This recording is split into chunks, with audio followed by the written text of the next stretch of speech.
বন্ধুরা, এটা একটা মসজিদ। দেখেন যে এখানে কিন্তু প্রতিনিয়ত ইবাদত বন্দেগী হচ্ছে, ধুমছে, কিন্তু এই মসজিদের পাশেই হচ্ছে অপকর্ম। এটা হচ্ছে দেখেন এই যে এই জায়গাটা, এগুলো কিন্তু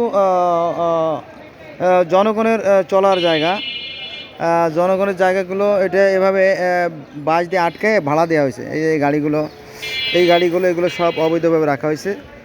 আবার দেখেন যে এই যে রাস্তা যেখান থেকে মানুষরা যাবে, দেখেন সেই জায়গাটাও কিন্তু ব্লক হয়ে গেছে।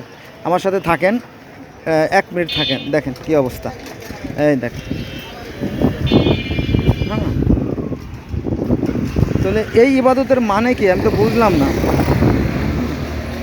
মানুষের ক্ষতি করলাম, কিন্তু আল্লাহ তো মানুষের ক্ষতিকে ক্ষমা করবেন না। আল্লাহ পাক ইচ্ছে করলে সব পাপ ক্ষমা করবেন, কিন্তু মানুষের ক্ষতি করলে ক্ষমা করবেন না। হ্যাঁ, মানুষের ক্ষতি করতেছে দেখেন।